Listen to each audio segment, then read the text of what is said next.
looks like you set up. Looks like it's like maybe wrong. Maybe? I don't know. I was at the gym, so I just saw it. It's like view. Then for a second I went to like some other guy, and then they like come back. Is he doing a report? What's going on? They call me and say, you need to do a Zoom interview. All right, cool. And next thing I know, my mother's calling. Hey, what story were you working on? I saw you on TV. I'm like, you did? She said, yeah. Is this it live? No, it was recorded, and I just put it in this thing.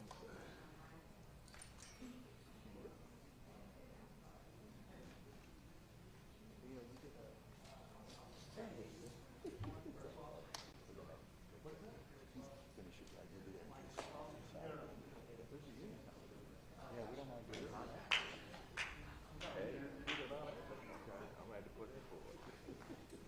So funny. Right.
Good morning.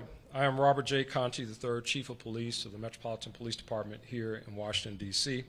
I'm joined by the Deputy Mayor of Public Safety, Lindsay Appiah, and Assistant Chief Leslie Parsons from our Investigative Services Bureau. Today, I will be providing an update on MPD's investigation in the death of 13-year-old Karon Blake. Any loss of life, especially that of a child in the District of Columbia, is tragic. I stood before you all a few days after the shooting while rumors and misinformation were circulating in the community. I asked for the community's patience and explained the process that our detectives undergo to make sure that no stone goes unturned. I want to thank the community for their support and for people stepping up with real information and real evidence to help our investigation. In each case, including this one, detectives worked tirelessly to determine all of the facts and circumstances of exactly what happened so justice can be served. And I'm here today to announce that the grand jury work in our investigation has been completed and an arrest has been made. We've worked closely with the United States Attorney's Office. Our detectives have interviewed several witnesses, and our detectives uncovered new evidence. On this past Friday, in consultation with the United States Attorney's Office, MPD had gathered enough information and evidence to apply for an arrest affidavit to a Superior Court judge. On Monday, that arrest warrant was signed by the judge charging 41-year-old Jason Lewis of Northeast D.C. with second-degree murder while armed. In this case, video evidence and hard work by our detectives was the key to piecing these events together. All of the facts of the case are outlined in the arrest affidavit, which will be available from the court. At 8 o'clock this morning, Mr. Lewis turned himself in and was taken into custody. I know the community has a lot of anticipation, and it is our job as the Metropolitan Police Department to investigate each crime to the full extent so that we can hold those responsible accountable. That will end the official statement, and any questions that you have related to the investigation I can address. What occurred step by step, as much as you can tell us, who was standing where the shots were fired from, et cetera, et cetera. Yeah, so all of that information, the step by step, is outlined in the affidavit. Essentially, Mr. Lewis exited his residence. Upon exiting the residence, a shot was fired. After that shot was fired, our decedent in this case, young Karon, he and another person who's unidentified began to run. At some point, Karon ran toward Mr. Lewis, and Mr. Lewis fired shots, striking Karon and killing him. He was standing outside of his door, but still on the property. So again, the facts and all those things are laid out in the affidavit. Next question. I'll go back here to Mark. Chief, so to that point, we've seen the arrest warrant. So we see the photographs of Mr. Lewis extending his arms, standing behind the wall of his courtyard. We know Karon's body was found in the shrubs right outside there. Mr. Lewis has asserted that he is innocent and that this is self-defense, and you even said that Karon was running toward him. So if he was, can you kind of square that for us? If he was running towards someone who felt on his property that he was in threat. So it appears that the first shot that was fired actually at a getaway vehicle that was parked nearby. The first shot was not fired. It doesn't appear it was fired at Karon. It appears that Karon was perhaps trying to make his way back from the video that I've seen, trying to make his way back to the vehicle that was sitting there.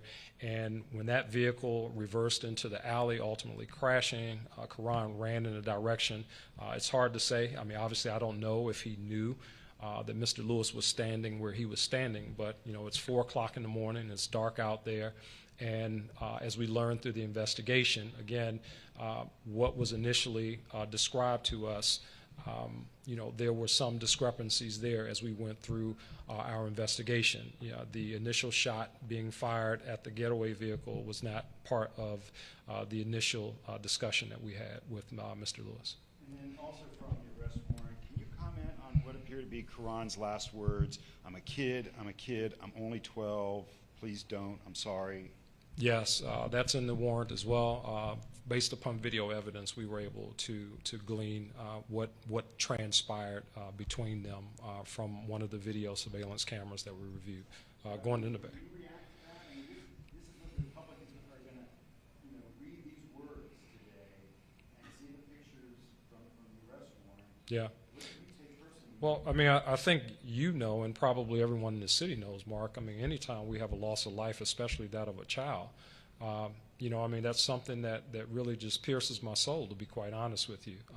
Here we have a kid who's dead, who shouldn't be, right? I mean, I would hope that anybody with half of a heart would that would impact you in some way, shape, form, or fashion. This young man shouldn't be dead, but, he is.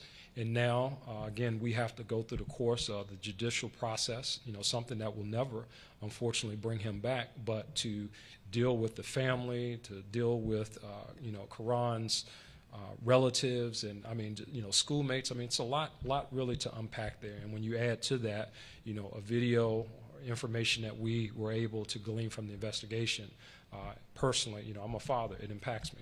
Yes.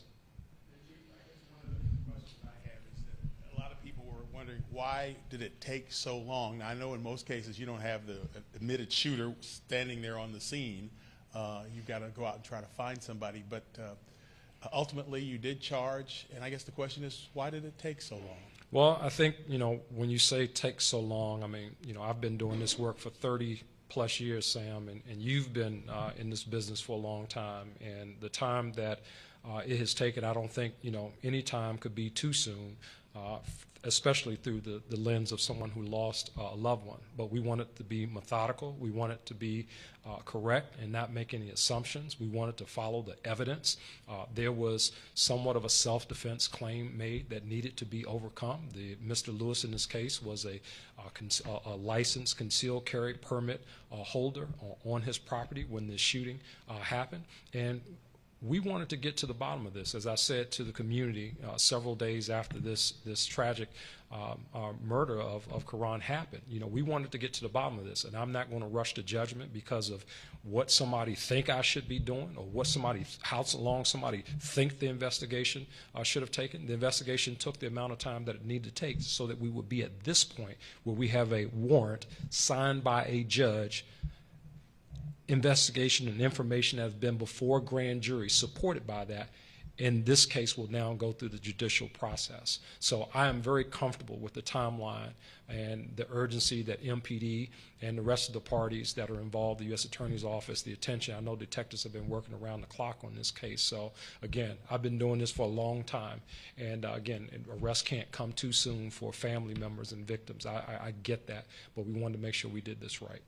Yes, next question right here. We've been hearing that there was a confrontation leading up to the ultimate shooting. Outside of this one interaction when Karon was running towards Mr. Lewis, any indication on the video that there were words exchanged, there was a confrontation with Karon individually prior to the gun being That's shot? inaccurate information. There was no confrontation between them and no real words exchanged between them. That's inaccurate. So, yep. Next question. This gentleman here, and then I'll go over here to this side. Yep. Hey, Chief, switching topics slightly, I wondered if you could give an update on... Can we stay on this one for any other questions on this one before we switch topics? Yes, I want to ask about... How much did the reward offered help in the police investigation? Is anyone getting that reward?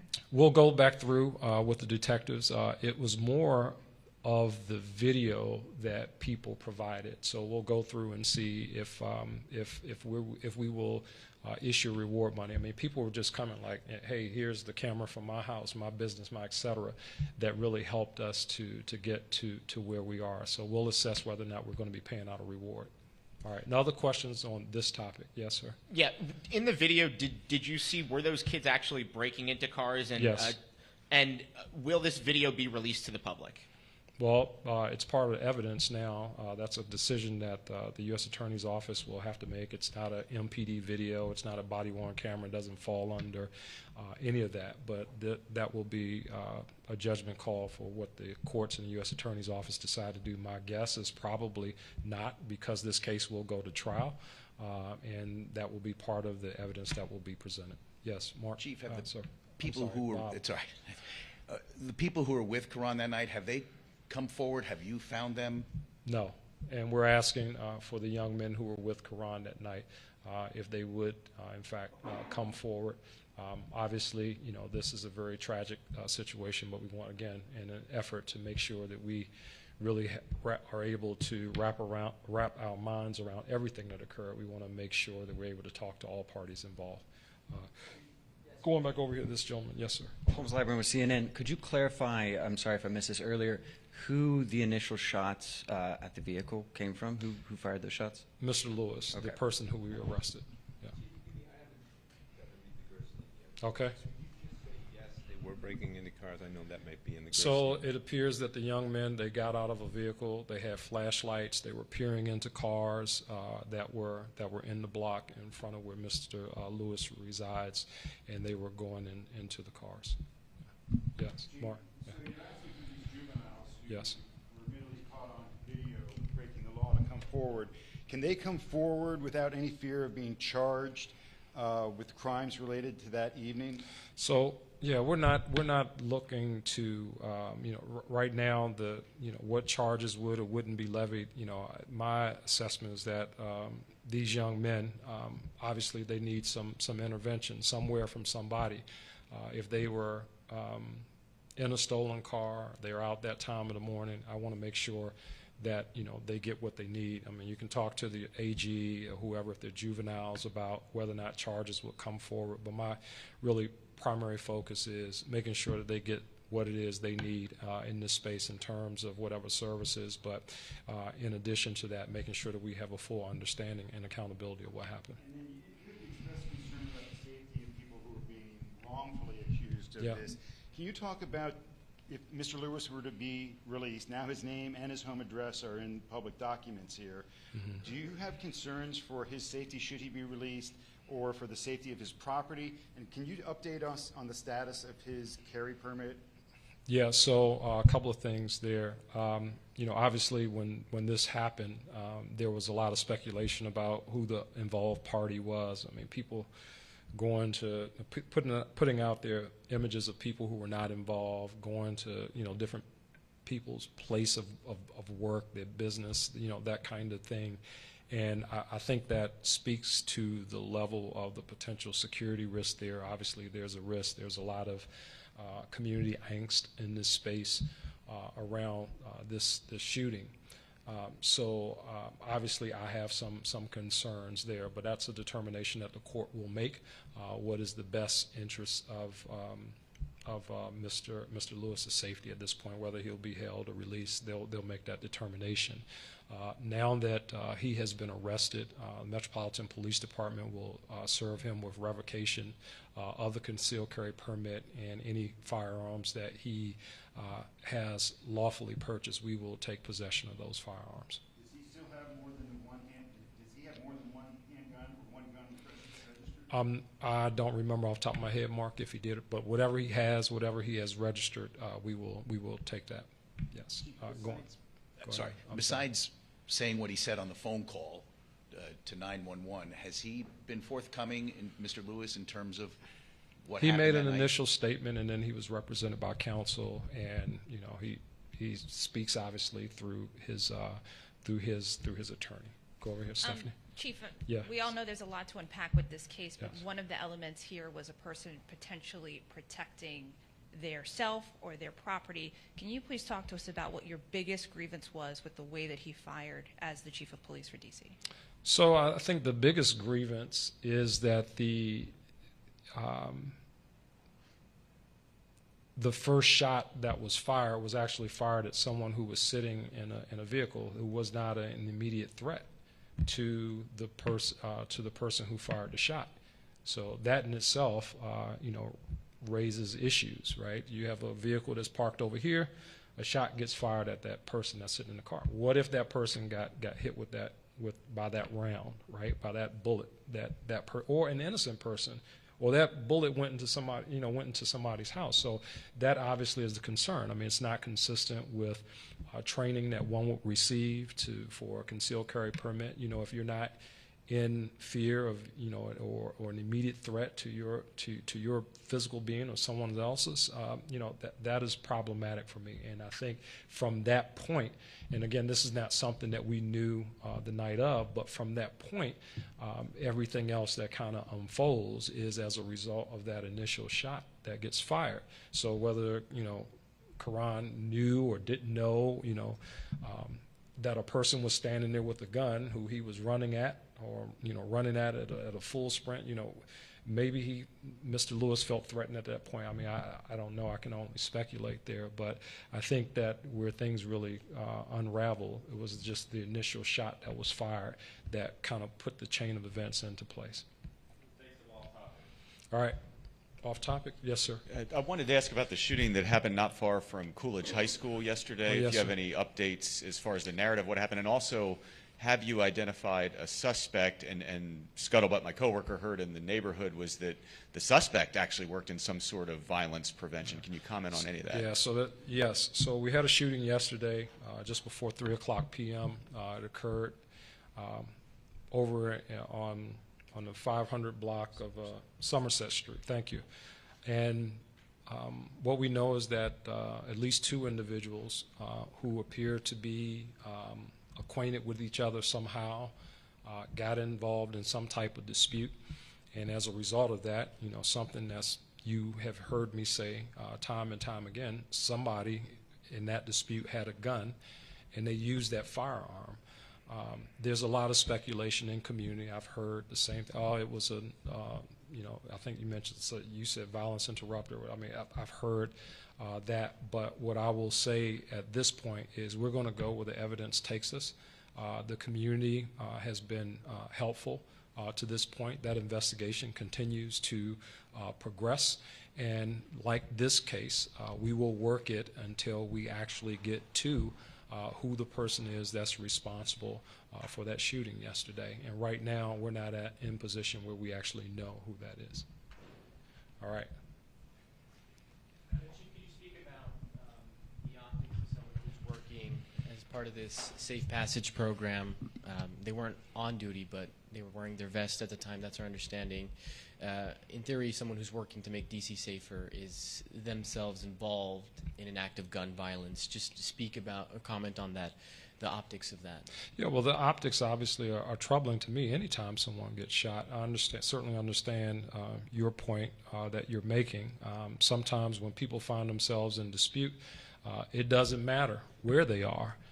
It could be in a place where we never have violent issues, but because these two individuals who appear to be known to each other kind of are in that space and someone has a gun in that space, what, some years ago may have been a fist fight, turned into what it did because someone had a firearm. So, I mean, that scenario, unfortunately, it plays out in a lot of different spaces, not just in communities here in the District of Columbia and surrounding areas, but, I mean, when we just talk about the national landscape around this whole issue of gun violence, right? I mean, we see it, playing out, some argument between somebody over something that nobody needs to die over ends in gunfire.